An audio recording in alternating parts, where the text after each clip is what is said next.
The Spanish announce table. Tom, it is episode 369 of the Spanish Announce Table. I think we did not break Twitter. I think we are actually live on both platforms right now as we speak. So, man, what a week of pro wrestling. We've got a lot to dig into. We've got Royal Rumble coming up. We've got to dive into everything that is. You're going to the Royal Rumble? I'm going to the Royal Rumble. How incredible is that? I never thought I would ever go, right? I'm a kid from the trailer park. Kids from the trailer park don't typically go to the second biggest wrestling event of the year. But here I am in front of you, the Table Nation, telling you that on Saturday night, I will be in the great city of St. Louis in the wonderful state of Missouri. Yeah. Well, the great city I of know, you said St. it. Louis. You said it right. Yeah. And the great state, the wonderful state of Missouri. Yes. Watching the Royal Rumble, an event that is one of my favorites, even when the products suck, which, by the way, it sucks now. And I'm excited. And so the thing with that Royal Rumble is like, yes, we have not shied away from thinking we're not the hugest WWE on-screen product fans right now. The Royal Rumble is that thing. Yeah, off-screen we're not the biggest fans of the company. But, listen, the Royal Rumble is the thing that, like, you don't need the storyline. Nope. You don't need any of that, right? You can show up. They often will tell a good story in the Royal Rumble matches. Yeah. You know what I mean? I've rarely walked away and been like, that was bad, right? Some have been better than others, but you've never been like, that was terrible. I wasted my time. There's always a moment, right? Even when Roman Reigns won the Royal Rumble and the Philadelphia crowd booed till the rafters were shaking, there were still moments in that Rumble where you're like, this is fun. The Rock showed up, right? That was fun. And so there's things that you can at least take away saying, like, I had a good moment. And that's the best thing about the Royal Rumble. Look, even last year, Christian showed up. He had a little moment with Edge. You could hug. Oh, isn't this fun? Moment before then, in the previous year, Edge debuted, right? Came back after however many years, 4, 5, 6, whatever it was. And that was a great moment.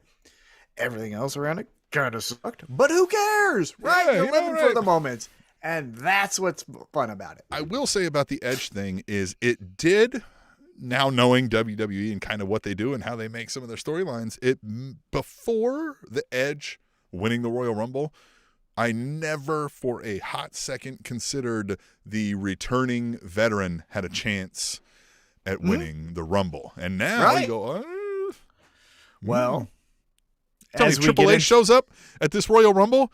Well, Triple H with the heart attack, maybe a little different, but maybe not. I mean, same kind of idea, right? You're gonna be like, hey man, Shawn Michaels, they're desperate for ratings, right? Like, Shawn Michaels comes out of retirement, says, "Fuck it," I wouldn't be shocked. Oh my gosh, yeah, he's like, I need to fix the last Rumble mistake or whatever. Right, yeah. My last one of those Rumble. No, shows? It was a Saudi Arabia show. Remember, it was. Didn't they do one of the Rumble shows at Saudi Arabia? But this was a different one, right? Yeah, it was just a Saudi Arabia DX versus the Brothers of Destruction, and that was the 20 worst years match. Too late. Oh, the worst match of all time. The worst match of all time. As great as all four of them are, and they are. Even Brock Undertaker when he got concussed. Way worse. Dude, Kane's mask fell off. Do you remember that? No, who was the one? It was Goldberg. Goldberg got concussed and went out there. Yeah. Who was it? Goldberg, who was Undertaker? that? Brock or Undertaker? No, it was Goldberg Undertaker, and Goldberg almost killed him. Yeah.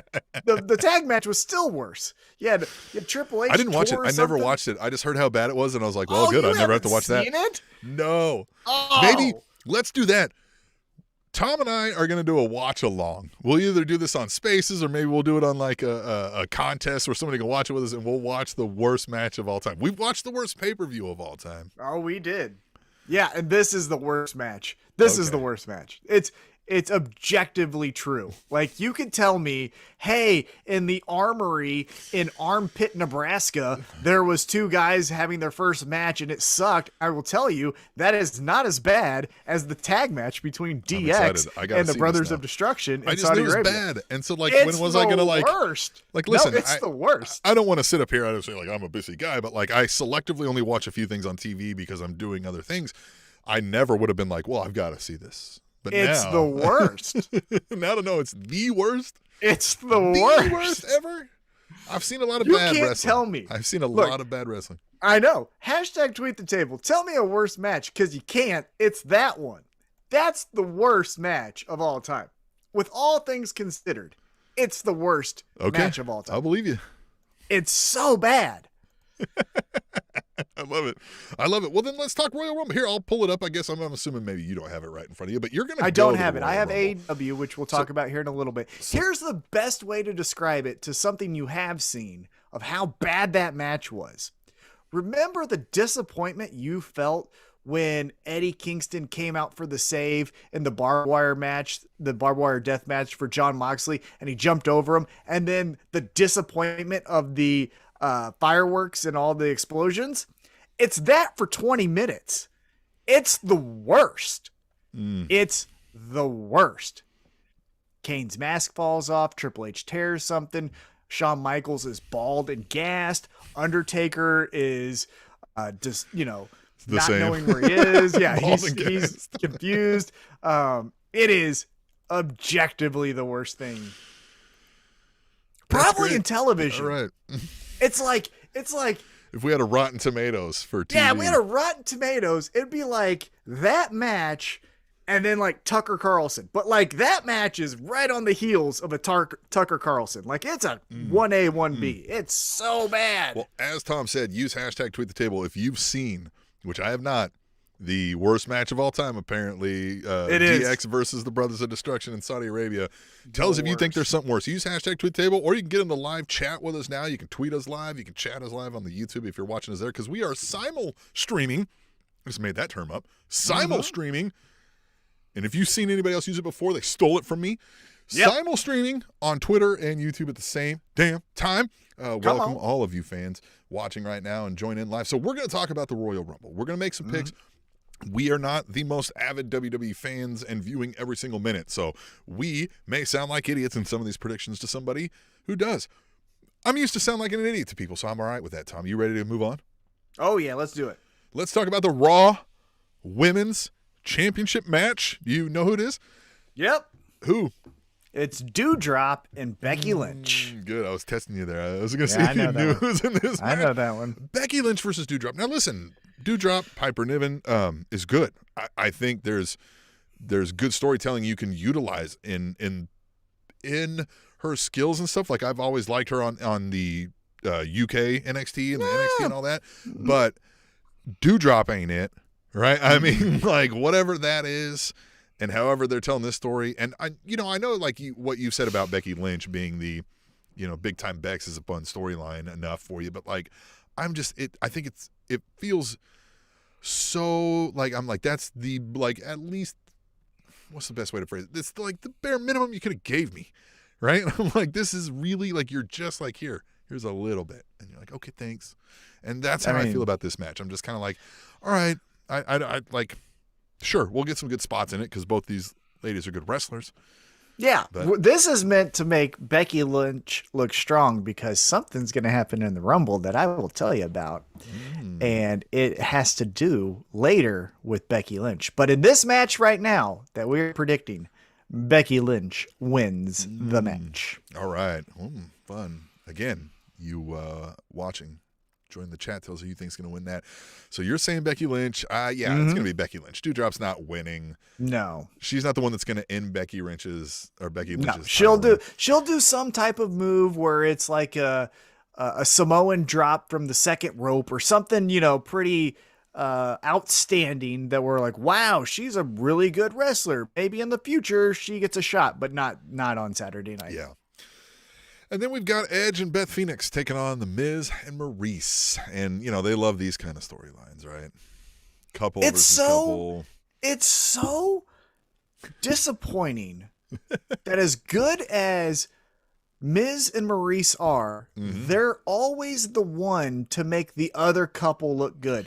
Their storytelling going into their match with Nikki Bella and John Cena at WrestleMania, where they did the skits of the total Bellas and Maurice was dressed up like Nikki Bella and and Miz was John Cena as a robot, that was fantastic. And they always do great, but they're always meant to be the one who takes the pinfall. And in this case, it's no different. It's Team Grit, which is never going to get over.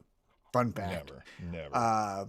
Winning over the couple who is the couple in WWE. That is the best couple in WWE. You can give me Becky Lynch, Seth Rollins, they're fine. Nah, they ain't it. You can give me Edge and Beth Phoenix. Yeah, they're cool, but they ain't it. You can give me Carmella and Corey Graves. Yeah, they're cool, but they ain't it. The couple of WWE is Miz and Maurice, but they're going to lose here because they're too good.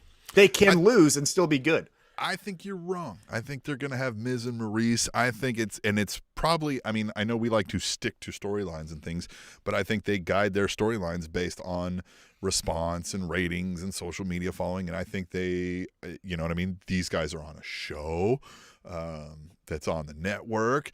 And, you know, I just think we're going to get Miz and Maurice win. I like it. I like your optimism in a bad company. Yeah, it's a bad company. You're probably wrong. Yep.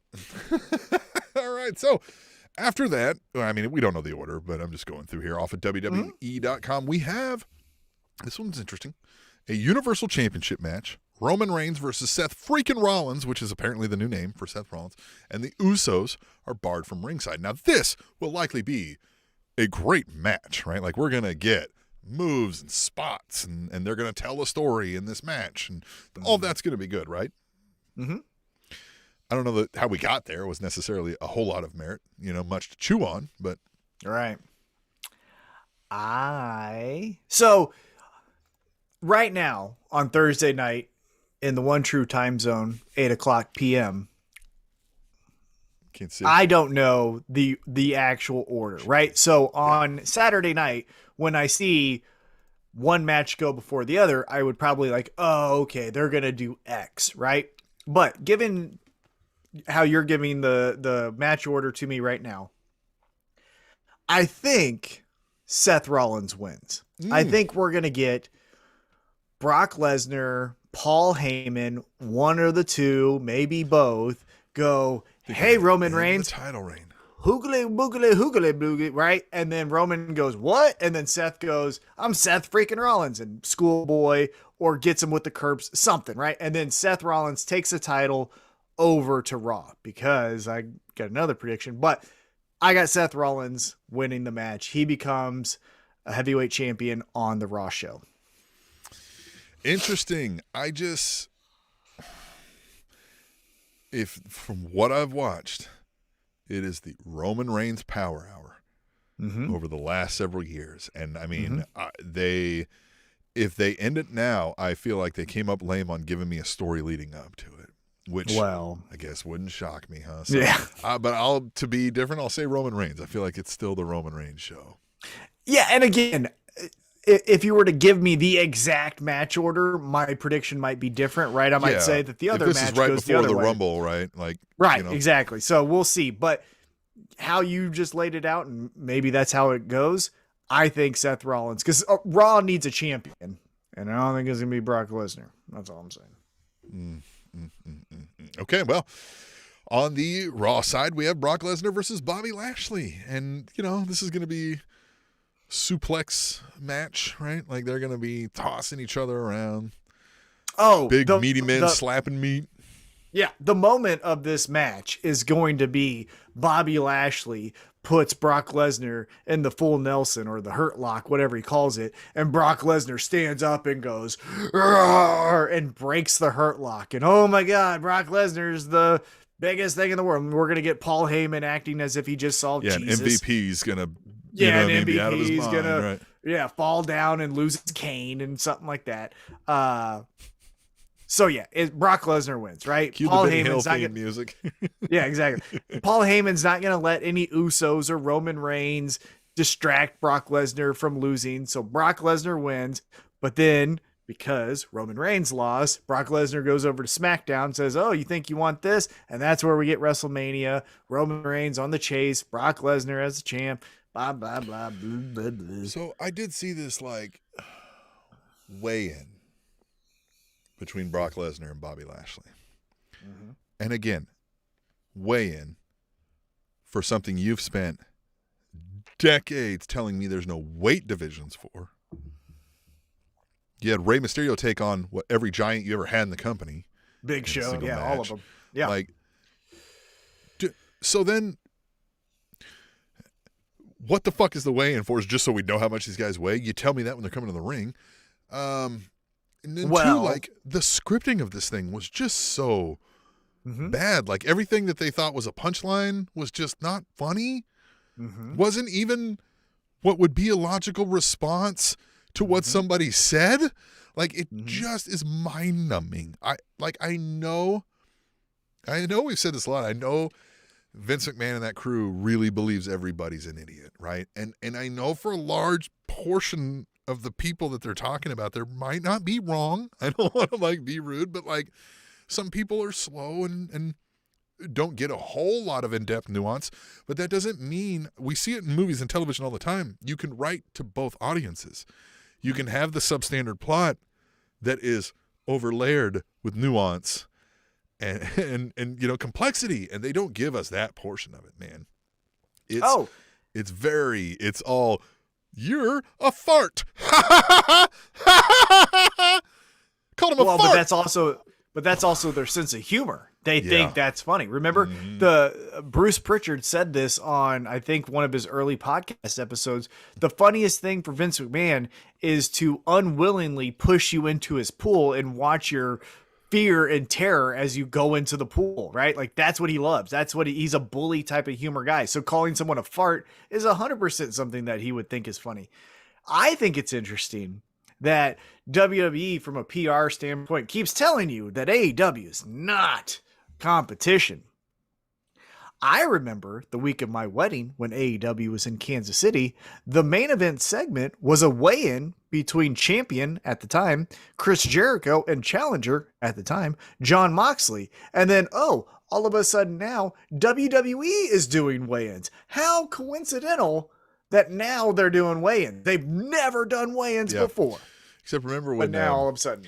Remember when they did a weigh-in for Brian Cage and Darby Allin, and I was like, well, what the fuck is the weight division? Like, who's excluded from this fucking thing? I was like, only that was just to show you. Is excluded from this fucking division. Yeah, but with the... Okay, so I've got Brock Lesnar. Who are you going with? Brock Lesnar, Bobby Lashley. Okay. I mean, look, I could see how they could give it to Bobby Lashley. Especially if there's nefarious activity that distracts Brock Lesnar. So if it's a vice versa thing, right, we could see Seth Rollins and Bobby Lashley coming out of this, like you said, where they kind of one screws the other and then the other comes back to screw the other. Yeah, and then we exactly. Get the again. Right. Get Lesnar, one of them prevails again. With the title, and then we get them again at WrestleMania. Yeah. Yeah. So, all right, well, let's talk about the 30-woman Royal Rumble match, to which they are scraping, right? They don't have enough folks. Word is they asked the Inspiration to come back, and they said, nah, we're all right where we're at, and we don't want to do that. And, you know what I mean? They're bringing in some past-timers, and they're even putting in the current champ and having to say, like, if she wins, she gets to pick her opponent. Who is that? For Mania, Charlotte. Really? She's the SmackDown champion, yep. And so she's in, and if she wins, she gets to pick her opponent versus... Now, which is somewhat cool, right? You know what I mean? That's a different wrinkle, I guess. It's not... I don't entirely hate it, especially if she were to win, and then there becomes that, like, what does the queen do, Lesnar... Right? Brock Lesnar did that a couple years ago. Remember when he took out the first 20 people it was, and then Drew McIntyre finally took him out? Yeah, by the way, in the chat, Katie First Lady says, hey guys, happy Royal Rumble weekend. My Rumble picks will be up soon. So check out Katie on Twitter, Instagram, Facebook. At Katie First Lady, that's 1ST, LADY. Yep. Check her out on Twitter and Instagram for sure. That's where her picks will be. Facebook, if you know her personally, there you go. But her picks are really good. They're typically spot on. So I'm excited to see what she has. But with the 30-woman Battle Royal Rumble, whatever the fuck. You want me to read through some of the names they've got listed here? Yeah, because I know who's going to win. So you go ahead. Okay. So we've got Shotzi, who you see her Meatloaf tweet this week. Shotzi's in there. Aaliyah is in there, which Aaliyah is Guerrero's kid, right? Isn't that right? No. Aaliyah's the one that won 3 seconds over Natty. She was in NXT. She was Robert Stone's protege. Yep. Yeah. Well, what was the name of... It was Aaliyah, but not the right. That's not the right one. Oh, it's a different Aaliyah. Yeah. God, Jesus. Great. Summer Rae coming back. Nope. Shayna Baszler, Tamina. Oh, that'd be cool. Mickey James, the Impact Knockouts champion. Natalya, Dana Brooke, Kelly, who's still alive. Michelle McCool, Lita, Queen Zelina, which another failed that Queen thing. Carmella, Nikki Bella, Brie Bella, Nikki ASH, the newly healed Nikki ASH, that is. Rhea Ripley, Naomi, Charlotte Flair, as we mentioned, Liv Morgan, and Bianca Belair. I think those last couple names there are probably the odds-on favorites, right? Your Bianca, your Liv Morgan, your Charlotte Flair, and those Oh are the yeah, ones that are definitely. pushing Yeah, the yeah. most. Quick question before we get into who we think is going to win. Do you think Mickey James walks out with the title? Do you think she's going to have it around her waist or over her shoulder as she runs out? I think so. I think they've mentioned TNA before. They've had a semi-working relationship over the years. That might be a thing that she kind of was like, well, they're probably like, whatever. Look at Nobody this. watches Right. Impact, right? Yeah. Like, what do we- Yeah. I don't think they feel threatened by Impact. If they somehow worked a deal because they thought they needed a huge ratings pop to get an AEW champion, they probably would not maybe allow the AEW champion, I feel. Yeah. I don't think maybe an NJPW champion's bringing their NJPW title out. Maybe they would. But I think at Impact they probably don't. Honestly, I feel like they probably don't respect them enough, if that makes sounds weird, even though they're allowing them on the show. Yeah. But No, I know what you mean. I want you to go first because I'm going to tell you who actually wins this.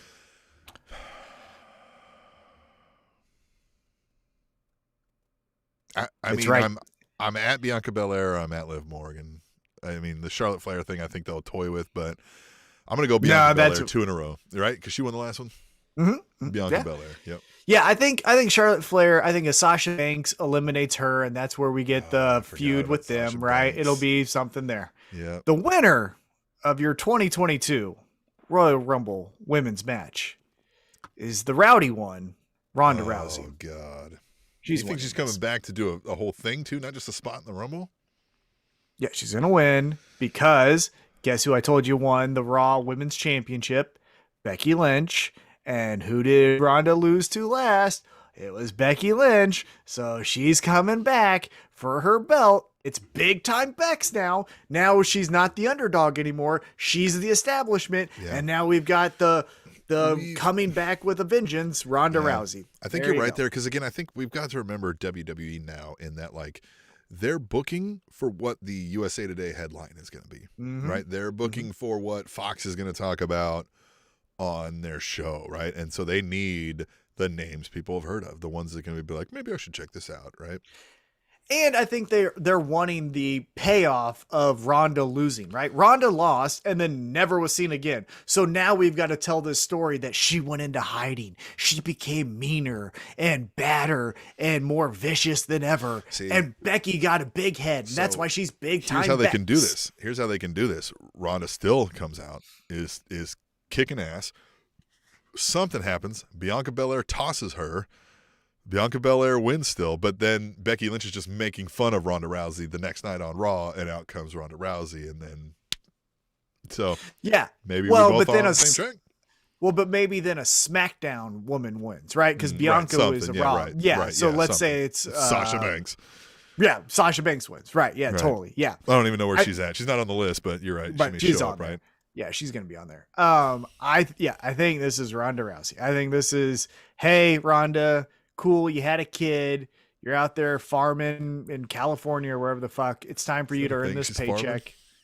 Oh, she's off the grid. She's all organic and all that. Yeah, she did 100% all that, which is whatever. Hey, listen, I grow out here. I got, but I think it's WWE saying, hey, we've been paying you long enough for not doing shit, so it's time to come back and earn this paycheck for a couple months. Yeah. All right, well, the 30-man Royal Rumble match, which I'm honestly, this list of names that we got here is kind of, I know I was like, hey, you can always just plug in the Rumble and be like, hey, we're going to see something exciting, but this one's, all right, let me read through some of these names, right?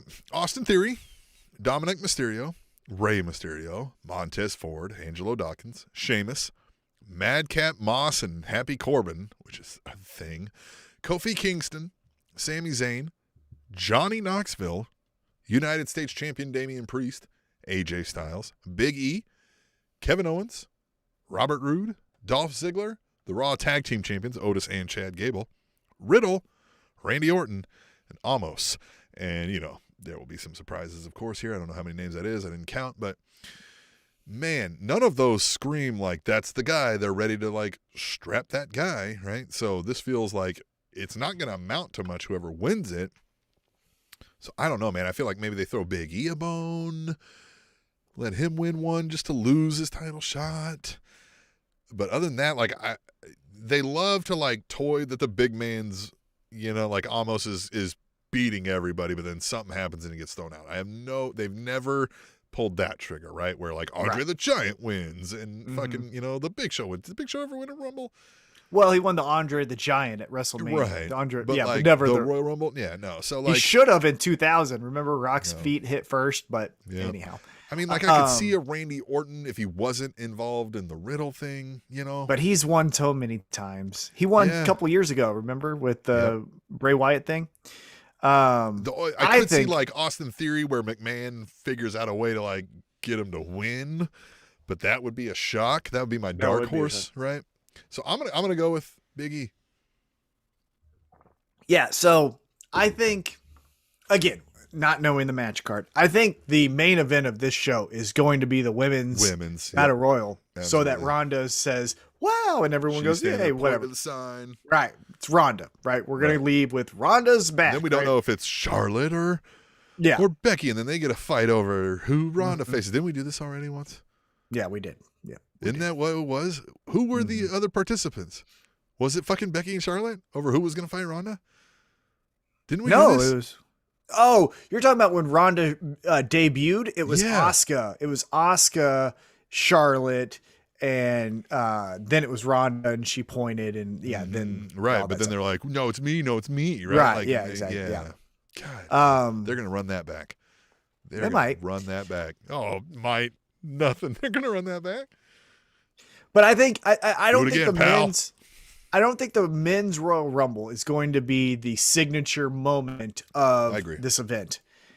So with that being said, again, Raw has to have a champion. We obviously, I think the writing's on the wall that it's going to be Brock and Roman going to WrestleMania. So someone has to have that title, whether it's Bobby Lashley or Seth Rollins as your champion on Raw. You need a babyface. He ain't doing anything since he lost. I think he should have won if Roman doesn't get COVID. So, yeah, I agree with you. I think Big E wins this Royal Rumble. Big E, huh? Which, that'd be Big cool. E's great. Notching his belt. Yeah, I like Big E. Friend of the show. I like Big E a lot. Yeah, friend of the show. Yeah. Great guy. Great guy. I just think, again, go back and check the interview we did with Big E. Yeah, I just think that this isn't going to be the, breakout moment where fill in the name Cody. I don't think Cody Rhodes is showing up at the Royal Rumble. You know what I'm saying? Who's going to be, who are they going to consider? Is it an ROH guy? Is it Gresham or something? That's the forbidden door thing that they're going to do, right? Oh, with the men's side? No, I don't think it's going to be anyone. I think this is all built. And again, this is just gut feeling. I don't read anything or anything like that. I think this is all, when Nakamura won the Royal Rumble, it was oh, cool. Hey, that's one of our guys, Nakamura. But no one really fucking cared. I think that's what the men's Rumble is going to be this year. Because Ronda, guys, Ronda's back. Get the new t-shirt. It's like Rowdy Piper, but it says Ronda. Yeah, it's going to be a new Rowdy, whatever his second shirt was. Yeah, gosh. That's what it is. That's just a gut feeling. I don't know. Completely wrong. I don't know. Fucking maybe. Hey, you're gonna be there, so maybe I'm gonna be there. Do some live shots. Let us chime in. Talk to Tom while he's there. On me. Yeah, I'm gonna have my phone on me. I'll be doing you have a big videos. Tweet the table sign, no doubt. Might. Who knows? You might. It's gonna be fun. I tell you what. I will have my video going to show you the disappointment when Roman Reigns wins his match. All I know is last time we drove to St. Louis to watch wrestling, we saw Dan the Dad and Danhausen, and you will not be seeing that in the Royal Rumble. So it can't be as good as that was. However, it will be a good time. Dan the Dad, maybe. Dan the Dad might be at the Rumble. He might be in the Rumble. That would be cool. That would be hilarious. I would, if you could tell me Dan the Dad is going to be in the Rumble, I will pay for the pay-per-view now. Like, I already, like, Peacock, fine, but, like, I'll pay for the pay-per-view. Yeah, the traditional pay-per-view. I'll give you the $50. Yeah. Tell me now. Yeah, I might buy a ticket. You tell me Dan the Dad is going to be in the Royal Rumble. I might hop a ride with Tom and go. He's in St. Louis. Scout me a ticket. Yeah, he's in Dan St. the Dad, Louis. holler at me if you know something I don't. I'll tell you what, they're all starting to converge. If you paid attention to Twitter on this Thursday evening, we got Ariel Hawani's there. Sean Ross Sapp is in St. Louis. So commotion and movers and shakers are starting to report. So we shall see what happens. Dan the Dad is all of those. And so, like, yeah. Dan the Dad is cooler than a lot of the names I just listed on the fucking Men's Royal Rumble. I mean, that's facts. That is big time facts. Hey, but speaking of Danhausen. Let's get into some fun. Some fun, which was AEW Dynamite. Yeah. So let's go through last night's AEW Dynamite. The AEW Dynamite Beach Breakdown. Yeah. In the middle of winter. In Ohio. Way to go. Which I love that they even went to the beach, right? Yeah. Credit to them for poking fun at how stupid it was. So at least they're self-aware. Well, and Hobbs, cool as a fucking cucumber out there and a goddamn, you know what I mean? Look at that. Yeah. Well, all the muscles provide enough body heat. You don't need a coat when you're like that, when you're a grizzly bear. You ever seen a bear in a coat? No, you have not. Yeah, exactly. Yeah. That thick boy, he don't need no fucking... All right. Yeah, but he don't need no coat. Look at that thick boy. Look at the muscles. I love too how he kept looking at them like, he is dork. Because even Ricky Starks was all like bundled up, but still like acting cool, you know? But Hobbs is there in his overalls and shit. Yeah, he's like, what is cold? I don't understand what's cold. Yeah. But yeah, let's talk about it. So we'll get to Danhausen in just a moment, but let's kick it off in chronological order. It started with the ladder match to crown the undisputed TNT champion. It was champion Cody Rhodes taking on interim champion Sammy Guevara, and good night. This was insane, wasn't it? Like, this is one of the best matches they put on. And what made this good is because longtime listeners know we're not big fans of just spot to spot to spot.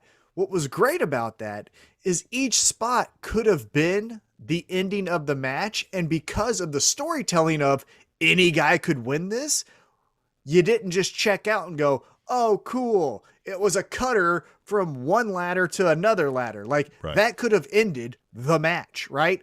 And this, again, like I just said, a cutter from one ladder to another. You had a crossroads off of two ladders. Sammy Guevara almost snapped his spine in half doing the damn swanton that did not give. That was supposed to break, and it did not. The momentum that just flung him. I'm surprised he didn't like fall forward and smack his face and concuss himself. Like that was, that one I got legit worried. I was like, okay, that one was the one. Needs to check on Sammy. Right. Again, these guys are professional fallers. They know how to like brace themselves and things like that. And there were some spots. He wasn't braced for that. Yeah, he the was cutter, not, but they understood what was happening here. But they did that smooth. It didn't look like, a lot of times with those things, I complain about why I don't like that style of wrestling is I wait, and now as you got close, I just jumped out sideways. Like, when you wouldn't do that, right? This felt right. Like, it looked like he was trying to catch him and was like, oh, fuck, right? And just, seamless. Right. It was real good. Timing was great. I think this kind of thing, look, for Cody trying to be like I'm not turning heel, everybody better love me, like this match probably went a long way for his cause. And you look about, his short body of work, because not too long ago, what was it, a month where he put his body through fire with Andrade? Like, he's giving you everything he's got. He's trying. He is flat as an old soda. Right? Yeah. He is flat as old soda, but he is giving you all the When you're on a football team and they give you a little prop to carry around because you're the hard worker of the week, right? He's getting that. He is Rudy, 1,000,000%. Yes. If you ever seen the Disney movie Rudy about the football player on the Notre Dame team, that is Cody, where he thinks he's the shit and everyone's like, you're really not. But we're going to give you a shot, bud. But Sammy Guevara wins. He is now your undisputed TNT champion, What do you think all of this is about? Do you think the whole thing was because Cody could show up at the Rumble? Do you think AEW is trying to poke the IWC with like, maybe, aren't we interesting? Maybe. No. What do you think? I don't know, man. I don't know. I think, they called the audible, like you said, when they had Battle of the Belts, and they realized, crap, we got to have a Battle of the Belts, so we did the interim title. But for some reason in that time, they were like, no, let's give this Sammy thing another run. Like, everybody loves the guy, but why he didn't, maybe they thought, like, maybe we didn't do him justice, and let's go from there. And, maybe Cody got assigned another fucking season 3 of whatever coming out. And so, yeah, I don't know. I kind of, what I really hoped for, and this comes later in the show, but they do the Sammy Guevara cue card bit, and he's there with Fuego, and I was just like, let the last card be like, you were all there for me, but one person wasn't. And then, like, just take him out, right? I was hoping for that the whole time. I was honestly disappointed. And I know, like, that's very Russo-esque of me, right? But then it would make the cue cards even more valuable, right? Because all the cue cards have always been just, you could have had him do that right as like we're coming back from break, and then we're coming back from break, and everybody's like, "Oh my God, this is just unfolding now," right? Like Excalibur going like, "During the break, right?" Like all of that. Yeah. Oh, I was like, please let this happen, and then like it was all sappy, and I was like, all right, fine, whatever. Yeah, great. And it would have made perfect sense because you could have tied in, hey.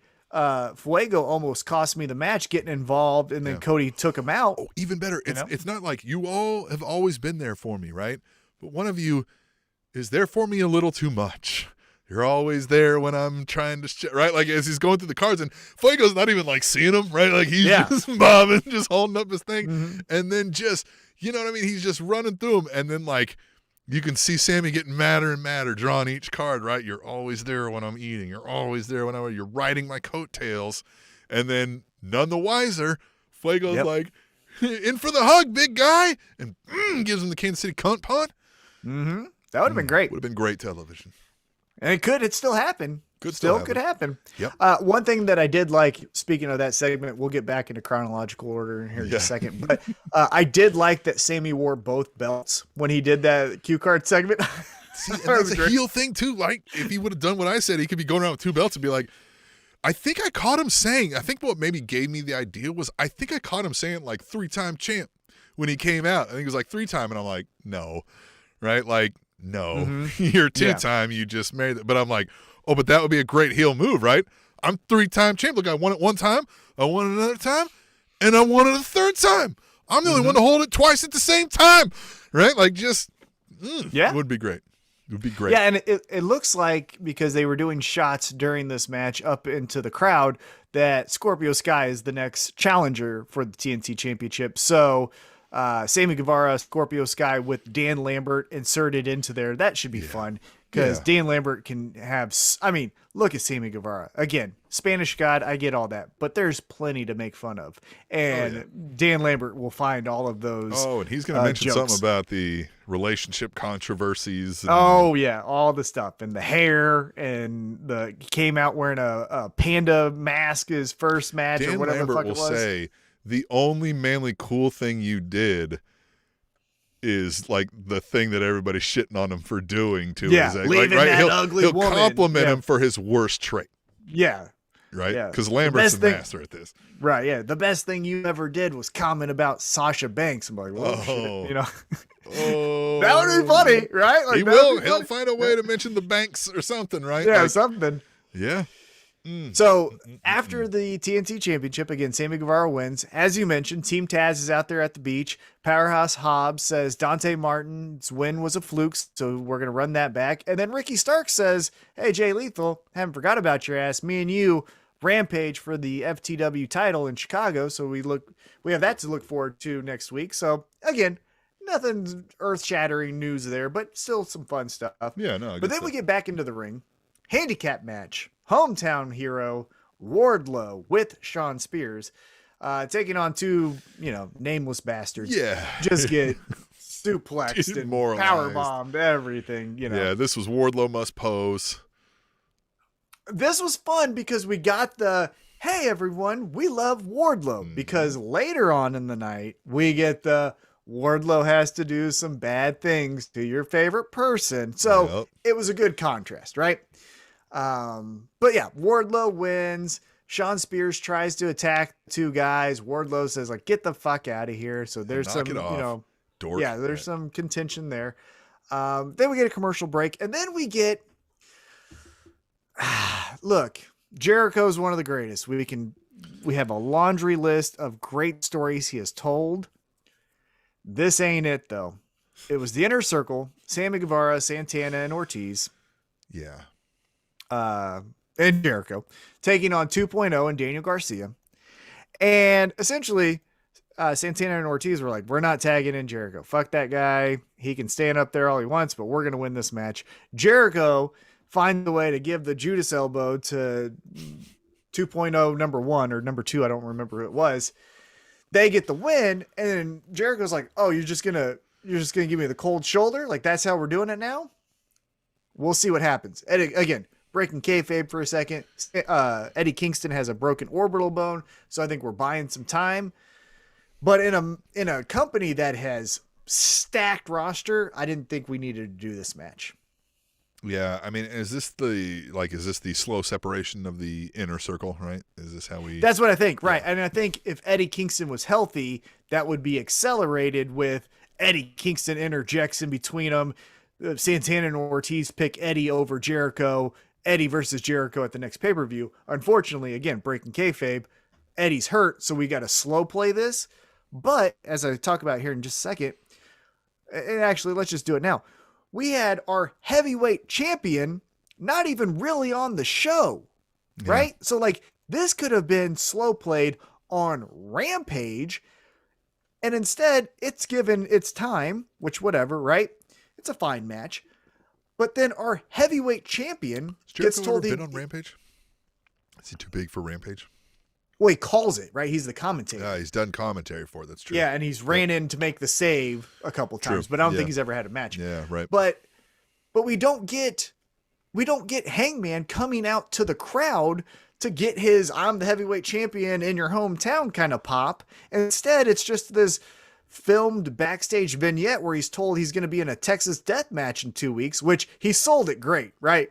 He was surprised as anyone that, hey, it's a Texas death match in 2 weeks against Lance Archer, which I thought was fun. But couldn't you have done that in front of the crowd and then not had this trios match? I just felt like if we're buying our time with Eddie Kingston getting healthy, then let's buy our time with this storyline, because it's not the thing that's setting the world on fire. You know what I mean? Yeah, I do know what you mean. Yeah, I agree. Right. Yeah, I'm not, Jericho. I've had enough. Jericho, again, he's told amazing stories at certain points. We have said he's the best of all time because of the great stories he's telling.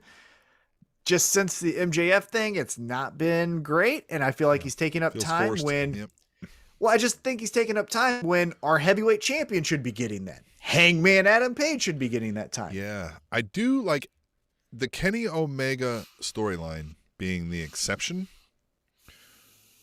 When they don't do a whole lot of great storytelling for their champions. I don't think they've known how to tell a good face as the champion storyline.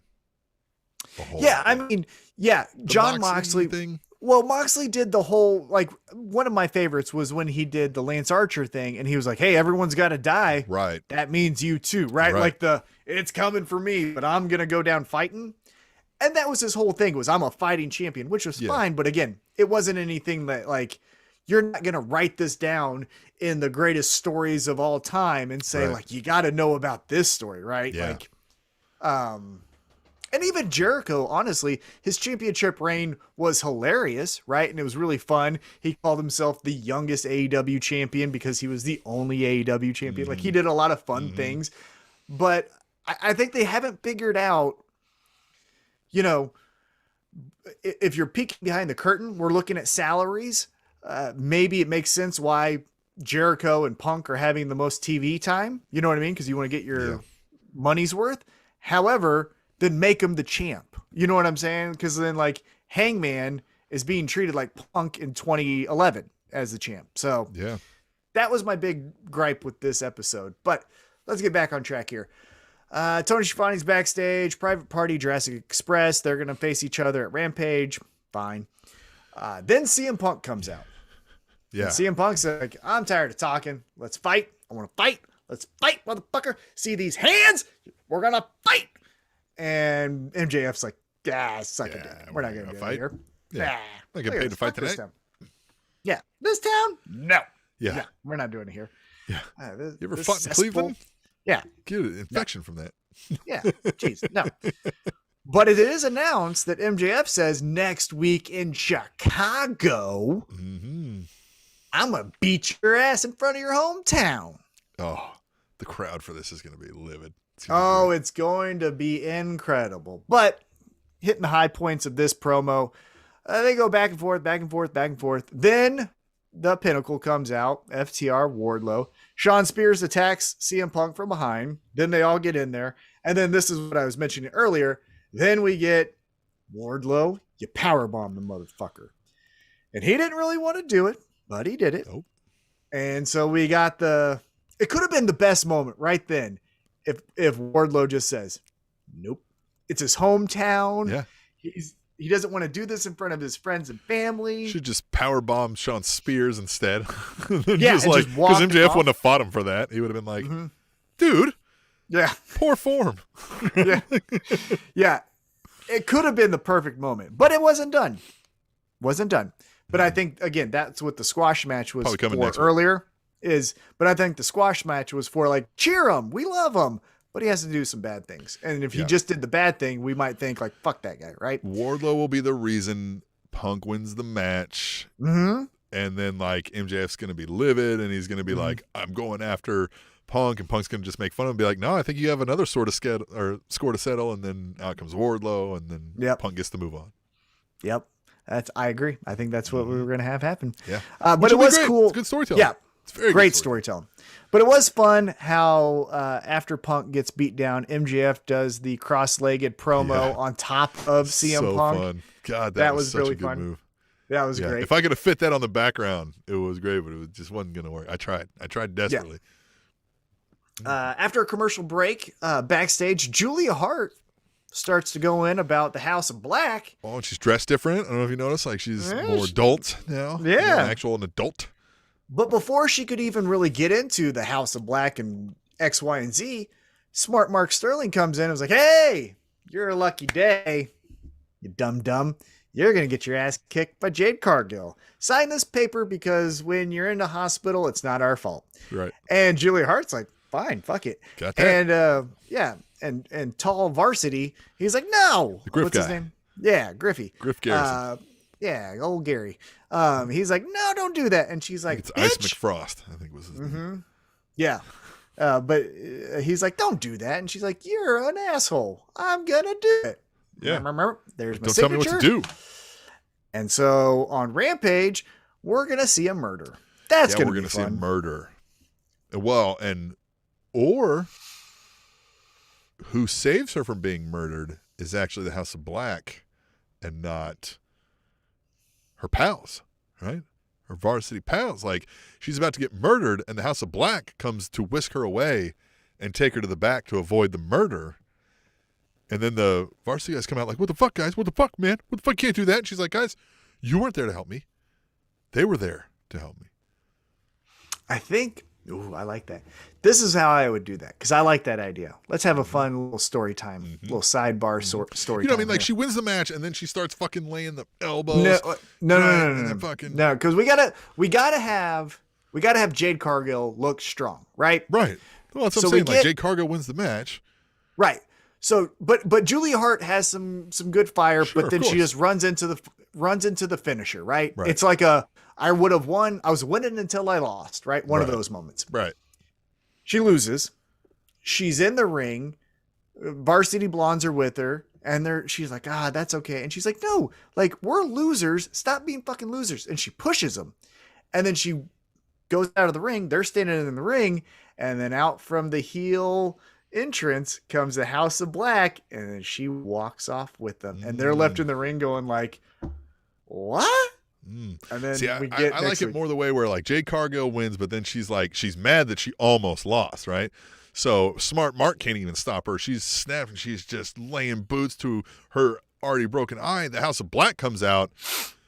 and stands in the way, and Jay Cargill's like, "You freaky motherfuckers, I'm out of here," right? And Smart Observer's like, "Get the fuck out of here! These guys are nuts, right? They're gonna boil you and eat you." Like, so they run off, and then the fucking, the Griff guy and cancel culture dude come out and try to be like, "What the fuck, man?" And then she's like, "No, where the fuck were you? I'm going with them." I like that. Yeah, I like it. Yeah, I like it. That's fun like. little story time there. Let's get back on track here. Okay. Don't do neither. All right. Yeah. Well, they might. Who knows? They might. Yeah. Right. Look, they're creative. They're leading somewhere with this. Like, there's a story being told here. Absolutely. Yeah, there is a story. Back in the ring, though, we get legit Layla Hirsch taking on Red Velvet, and this is the final nail in the story for legit Layla Hirsch is your heel. Yeah. Red Velvet is your baby face. Chris Statlander is your baby face. It's legit Layla Hirsch as the badass heel. Here's what I'll say, though. Two things. One, this could have been done on Elevation or Dark. This is where I think this kind of a match, this kind of story is meant for those TV shows, not Dynamite. And no offense to women. I'm just saying in general, that's what I'm saying. Oh, if men were pulling the same story of the same thing. spot on the card. Yeah. Yeah. Yeah. If this was Joey Janela and I don't know, one of the Hardy family office guys, right? Like, or Cutie Marshall or something. Yeah. Yeah, exactly. Same thing. Cutie. Fuck. Oh, we missed him again. Well, he's still recovering from Hook. Remember? Yeah, he took that big true. slam from Hook. So yeah, he's pretty beat up. He long since gave up asking. I know he probably feels bad. I feel bad. He does. He feels bad. Yeah. But then the second thing I'm going to say about this match here between legit Layla Hirsch and Red Velvet is the trope that, hey, someone's interesting because they're heel, we rely on too much. Yeah. Legit Layla Hirsch is, as a babyface, interesting. She is very interesting.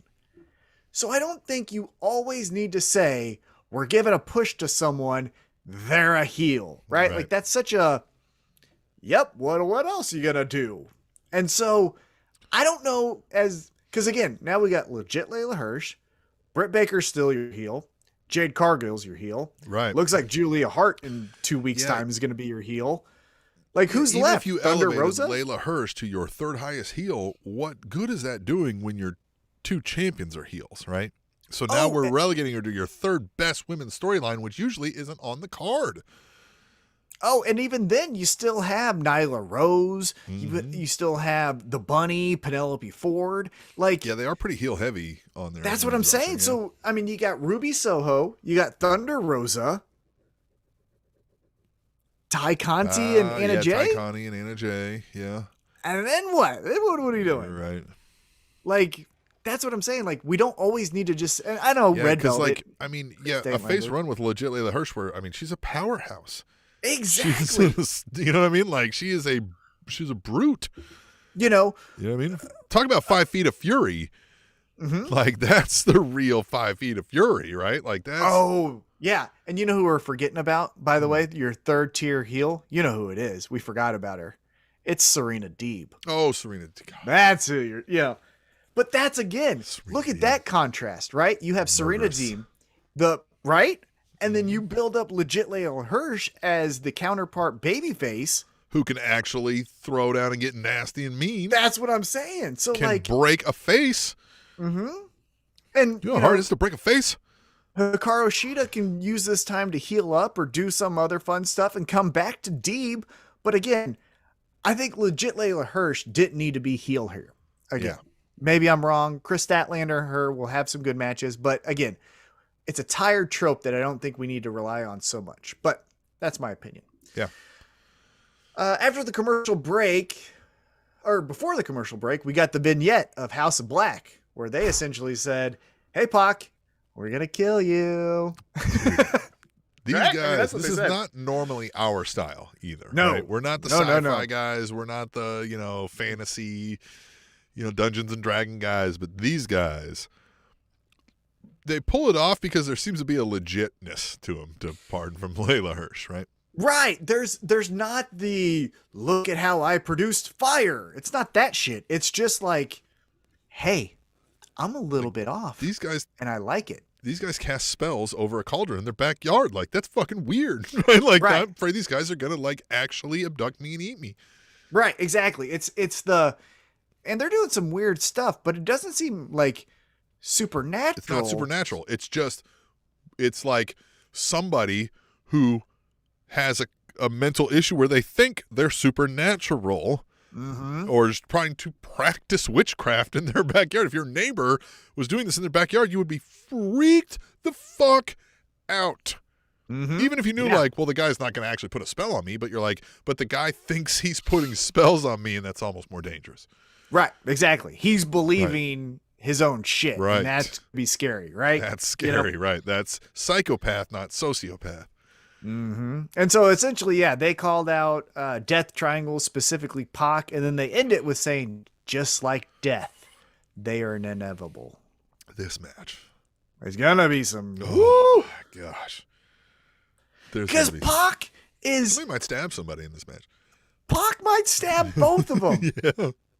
He might stab Penta if Penta doesn't hold up his own in this tag match. You know what I'm saying? Could be. Maybe that's it. Hey, he's like, fuck it, you guys are right. Man. I'm joining the house. Fuck it. This guy Or sucks. he just might just say, I'm making my own house. Like, fuck everything house here, you Pac. know? Like, I'm a bastard, right? The house of Pac. Yeah.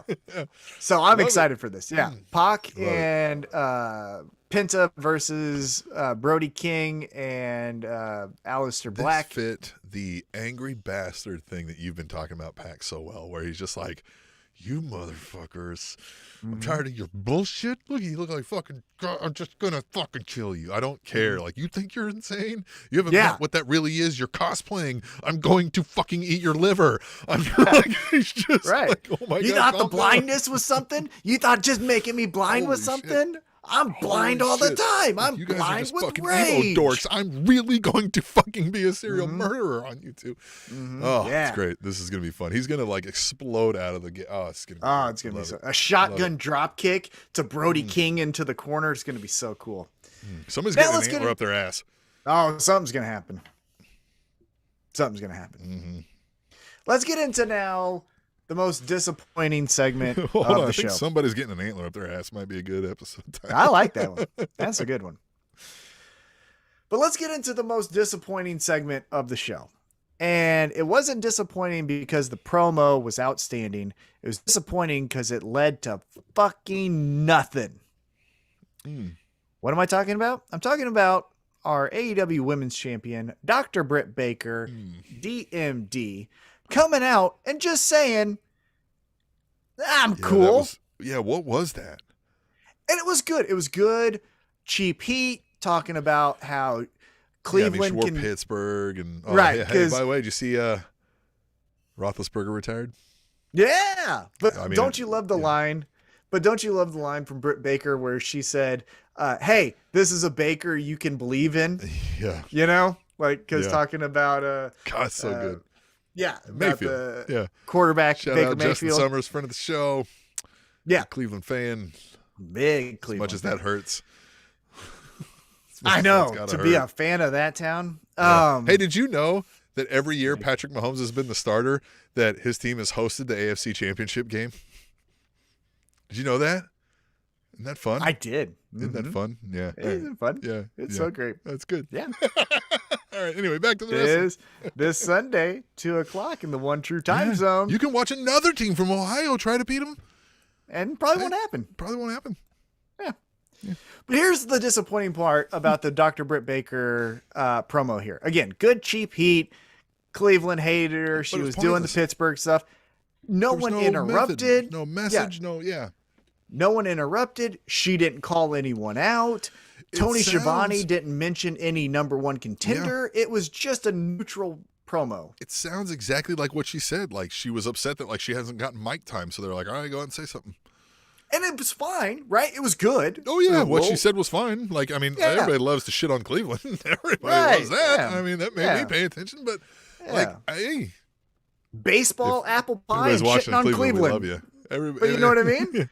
We love you from Cleveland, but Cleveland, right? I mean, you guys know. Yeah, it's a national pastime, right? It's as American as apple pie and baseball. Shitting on the city of Cleveland. You know what I mean? Cleveland, right? Well, they call it a steak by the lake. Isn't that what they call it? Probably. So. Wouldn't shock me. No, I'm kidding. Hey, so then after that meaningless promo, which was still entertaining and fun, we get the main event. We get a lights out match. The old ring announcer says lights are going to go out, lights are going to come back on, and we are not responsible for what happens next. And it was Orange Cassidy taking on Adam Cole.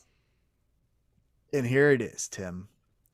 We get some hard-hitting action, but we got the pop of the night as Adam Cole goes underneath the ring to grab a chair to put it upside Orange Cassidy's dome.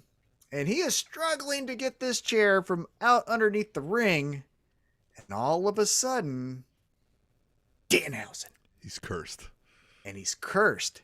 And if you pay attention, after Danhausen just curses Adam Cole and then just walks away. Yeah, He doesn't hit Adam Cole. He doesn't even high five Orange Cassidy. Nothing. He just then goes like, doo, doo, doo, doo, like it's a GTA character that you just bump into and then they just go amongst their own business. If you paid attention though, after the curse, Adam Cole doesn't do too well. Now, again, there's some spots where he's putting Orange Cassidy through a table next to Tony Khan, things like that, but it's downhill after the curse all the way to the point where Adam Cole gets hugged by Orange Cassidy up on top of the entrance ramp. They go through the floor. I don't know what they went through. It wasn't a table, but it was like the platform. Yeah, right. You know, tables on top of the floor. Yeah, you know what I mean. Like yeah, something. I don't know exactly how to describe that, but Orange Cassidy gets the victory. But because it's a lights out, it doesn't actually count. What do you think? So, I'm gonna say some things that probably upset some folks. Yeah, let's hear it. I am out on Adam Cole. I don't know that I was ever really in. I just don't. I don't think he's as cool as he likes to say he is. Like, I'm the coolest guy in the room. And I'm like, says you. And like, I don't see what gives you that impression. And like, I love the Orange Cassidy shtick, but I also don't know that I like his wrestling style either. There was a whole lot of these, like, so when he does the, like, Adam Cole goes to, like, the cross, pick him up, but he flips around him and stuff. Like, you see Adam Cole, like, I'm going to hold you here so you can flip around, then I'll hold you here. And stuff. Like, you wouldn't do a coordinated flipping around of the guy, right? Like, I'm out at some point where it's hard to believe anymore. The most exciting point of the match for me, in retrospect, was fucking Danhausen, right? Like, I loved that moment. And I just, like, I love the Orange Cassidy shtick, and I love how he, like, gets in people's craw and whatever you might say in that regard. And I love the kind of, like, turd in the punch bowl seriousness that he is. Yeah. But Adam Cole, I'm just, like, I wasn't the biggest fan of the Undisputed Era. You know what I mean? I didn't hate it. I thought, fine, yeah, it's good, right? But, like, I don't know. So when he came over, I had a little bit more hopes for the whole, like, Elite and him showdown. But then I kind of remembered I didn't like the rest of those guys either. So, like, I just kind of am, like, out on Adam Cole. I like Adam Cole. I think he has something that is captivating. Obviously, his entrance is way over, right? The boom, the Adam Cole, baby. Right. That's as over as it gets in pro wrestling. There's nothing louder, honestly. I mean, it's incredible. Yep. There are certain points where if I'm nitpicking, I'm changing the aesthetic of Adam Cole. Because I think you should wear more clothes if you kind of look like that. Yeah, listen, I'm not saying like anybody's got to go in the gym and got to be big, but like if you're not, maybe don't show up in your underwear. Yeah, that's all I'm saying. That's the part where I'm just like, man, you're not appealing to look at. And it's not even like a lack of big muscles, right? But like it's extreme dad bod, right? Like I mean, like it's man boobs and flabby arms, a dad right? bod. Which is fine, but then you can't be the coolest guy in the room with the boom and the fucking leather jacket because you're not. That's what I'm saying. Like it's not like you're the guy we're rooting for because you are one of us. Right? I think if Mr. Suave, it's like I think if his attire changed, you may feel a little different. I think the attire does something to the like, what? This guy? Right? Because you look at other people. Wardlow. You know what I mean? Yeah. Powerhouse Hobbs. Like there's guys that would you want to look like. I don't know if you want to look like Adam Cole. Yeah, I'm one of the biggest people on like not trying to be that. Like I don't give a shit about appearances and living up to whatever standards and you know what I mean. Like, but like you've made it noticeable. Right? I'm saying the dichotomy of it is right. Like if nobody in pro wrestling has ever been the cool guy in the room, but been dad bod. Like it just. Mm-hmm. And that's not how it normally works in life either, right? Like I know like younger generations might be getting away from that, maybe. But I don't know that it is either.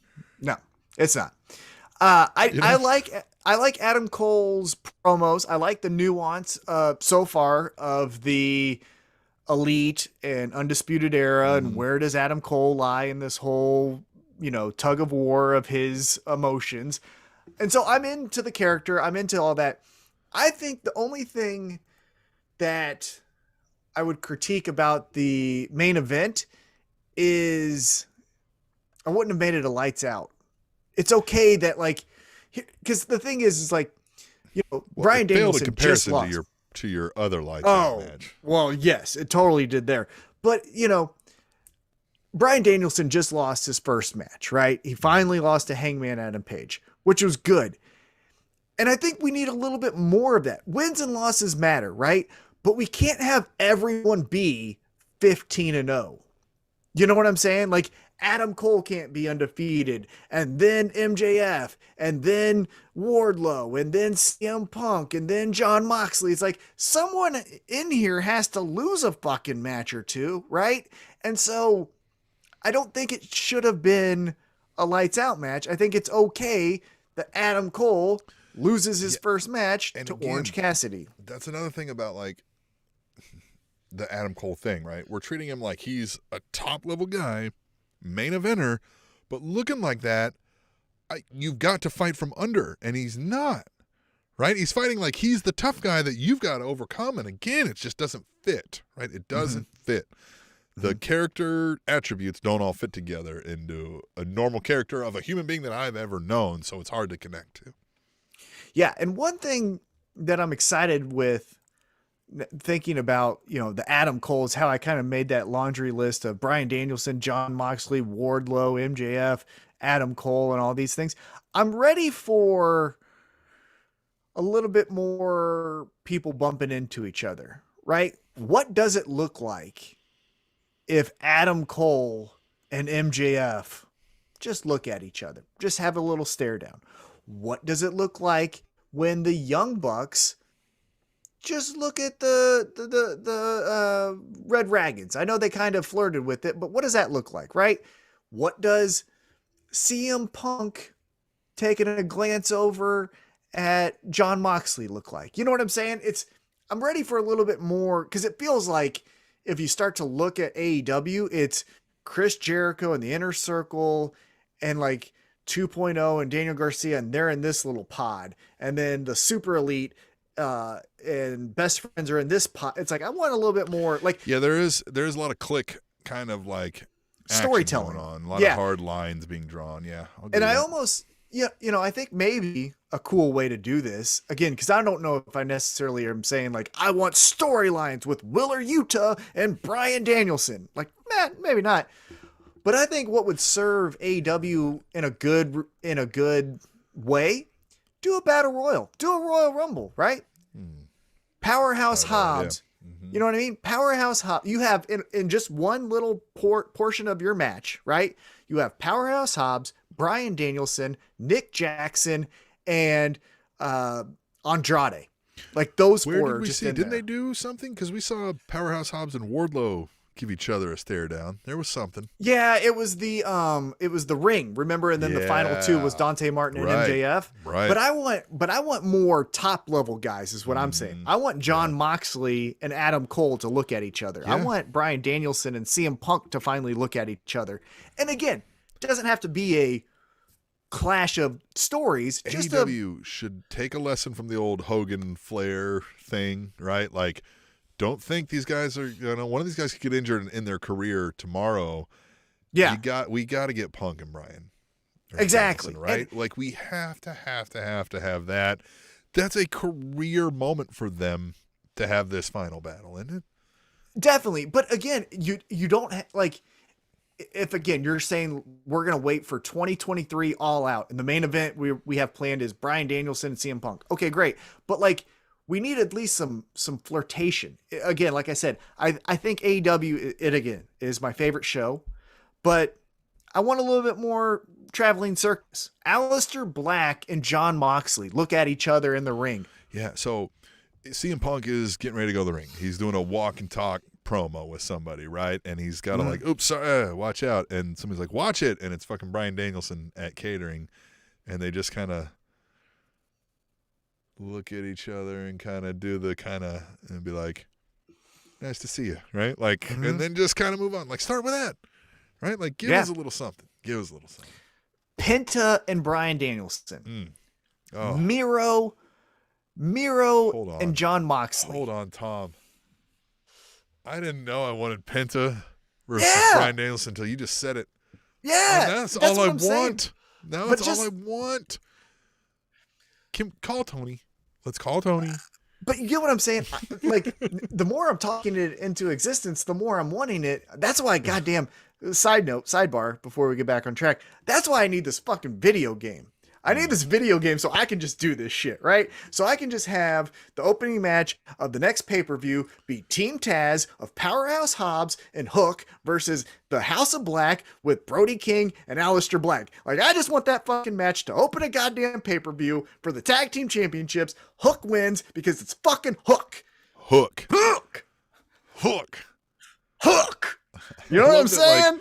I love that, like, Hook is catching such fire, and Hook is just like Hook. Hook has done like not a whole lot of things, right? You don't need it. You don't need it. Everybody sees it and they're like, Hook. Hook. Hook. Hook. Hook. And they just get it. And I don't even think people can even really express what it is. It's fucking cool, it's man. That it's Hook. Yeah, it's Hook. He's just it's honestly it is that. It's like honest, genuine coolness. Like if this wasn't wrestling and we were hanging out and there was just like a young kid hanging around that was like the cool kid in the room, it's like Hook. You would be, it's got that charisma. It's just something there. Yeah. And again, I just want more bumping into each other. You know, Cody and the Young Bucks, they're on opposite sides of a disagreement. What does that look like? Kenny Omega comes back. Hook and Adam Cole. Yeah. One guy thinks he's the coolest guy in the room. And one guy doesn't. The other one is. The other one just the other one is. Yeah. Team Taz on a fucking rampage, taking out other God, I just want this. It's so AEW has an embarrassment of riches, and I love it.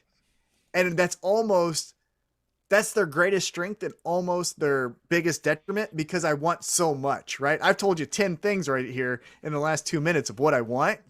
So that makes me. We just booked the next Dynamite. We booked the next year almost, you know? Ugh. And it's like, I want all of it now, but then I also want it to be told slow. And so it's like, that's why every episode is a 4 out of 5 because they keep telling us great stories, but you have 10,000 pounds worth of stories to still tell in this, you know, this suitcase over here. It's like, it's just, I love it. I love AEW. I love it. And Danhausen is here now. Danhausen bumps into Sting and Darby Allin. You're telling me that's not the segment of the year? Danhausen, Eddie Kingston? Oh! Bryan Danielson? CM Punk? All of them. Oh. Team Taz and Danhausen? Yeah. The men of the year. Dan Lambert and Danhausen. Just the stupidity of that. It's going to be so great. Cody Rhodes and Danhausen. Yeah. All of it would be fun. Danhausen is the key here because he's fucking fun. Yeah, he's great. But like, yeah, just, you know, you go back to that one segment where Sting and Orange Cassidy are on the outside of the ring because I think it was Darby Allin versus maybe Chuck Taylor. I don't remember who it was. But remember Orange Cassidy does the slow kicks to Sting and Sting does the slow. Yeah, right. So you know Sting will play ball. Sting and Danhausen. Oh my God. I mean. Yeah. It's going to be great. Darby Allin and Bryan Danielson. Jungle Boy and Adam Cole again in like a singles. Jungle Boy and CM Punk. Kenny Omega and MJF. Daniel Garcia and Jungle Boy. Yeah. It's give me this video game. 2.0 and Young Bucks. I'm ready for that. 2.0 and Young Bucks. Oh. Talk about some smarmy cheese shit talking. That'll be some hilarious footage. Red Wagon and the Lucha Bros. I mean, I love that we call them Red Wagon. It's Red Wagon. I don't give a fuck what they want to call themselves. That's what it is. It's just so much fun. I just love AEW so much because it's just. And here's the other thing, and this is what I'll cap off this whole long rant, with, is that it's so exciting because they've also yet to tell a horrible story. Now, they've had horrible moments, right? Eddie Kingston, the explosions with Jon Moxley, Chris Jericho going through the platform, but it was shot wrong. But if you look at the stories, man, they haven't told you too many stinkers, right? They've been at least average, if not great. The 5 labors of Jericho was phenomenal until the payoff wasn't the best. But you know what I'm saying? Oh, and the partnerships that they bring in. Nick Gage, fucking Gage, just slicing everyone up. Fuck you, CM Punk. You're getting a fucking pizza cutter to your forehead because it's Nick fucking Gage. By the way, let's wrap this up here. GCW this past weekend. Phenomenal show. Yeah. Nick I've caught Gage, some of it, not all of it, but I mean, they always put on. Yeah, Nick Gage and Matt Tremont is your new tag team champions. X-Pac, I don't know what we're calling him. X-Pac, 1, 2, 3 Kid, 6, whatever it is. Whatever. He comes back to take out Matt Cardona. Which is nuts. They did the Edge spot from the Hammerstein Ballroom. The fuck McFoley's and all the fun stuff he's doing. Again, Matt Cardona still swinging home runs, man. Swinging home run. God. But they did the spot with the major wrestling bros and the Edge spot from the Hammerstein Ballroom at the ECW show. Fantastic. They went all out for that show, and it came and it looked good too. I mean, the quality was great, lighting was good. GCW, man. GCW. Man, they're better every time I see them. Every time they're getting better. Love it. Love it. Who knows? I mean, I feel like they've got some limitations with some of their product as far as getting it to mainstream, if you I don't know. Call it that, but sometimes you don't want that, right? Sometimes you just want it to stay on YouTube. Well, sometimes what becomes mainstream, even though, is because it was different and new. Right, but just, we don't need to have fucking Toys R Us as a sponsor. I mean, maybe they want it from financial reasons, well, but we don't need this on the WB or whatever the fuck. Right, yeah, CW or whatever. GC would not be on the WB, but you know what I'm saying. Yeah. So it's just, they're just. Let's get a GCW on Nickelodeon. Why not? Slime time. Slimed, yeah. Yeah. Oh, pizza how much fun would that be? Nick Gage takes a pizza cutter to Jon Moxley's head, but then slime comes out instead of blood. It's all this green stuff. SpongeBob is on the side going, why? That fat Patrick guy is over there like, this is a weird situation. That's great. I love it. Yeah. Hey, man, GCW was great this week. AEW Dynamite was great this week. We've got a Royal Rumble to look forward to, which you're going to. This is exciting. I expect some live on the spot reports from time. Oh yeah. Hey, Friday night is also Rampage. You got Jon Moxley and Anthony Bowens, which they taped ahead of time, and I just saw that it was amazing. Don't know the result, but I heard it was really good. Anthony so that's Bowens exciting. throwing in some disses this week. I know. Moxley, right? It wasn't just Max Caster. It was like, hey, I got some insults too. Loved it. What do you call him? He called him Al Bundy. Yeah, the Al Bundy of pro wrestling. Oh, God, it's great. Loved it. Oh, loved it. Max Caster CM Punk with Max Caster, just the wealth of knowledge he has on Punk, the disses he has to walk to the ring. Woo. Max Caster. And Danhausen. Yeah. Danhausen will rap. I love it. Danhausen. I don't think Danhausen will rap. Danhausen rap? Do a battle rap with Danhausen and Max Caster? How many things can you rhyme with cursed? Oh, God, the it's greatest. Great. Gonna love it. All right, we love AEW Dynamite. We love you too. So if you love this show, give us a like, subscribe, follow, do all the fun stuff, and use hashtag Tweet the Table. And I guess, man, that's it for us, right? We'll get out of here and see you. Tom will give you a Royal Rumble update when we get back. Yeah. All right. The Spanish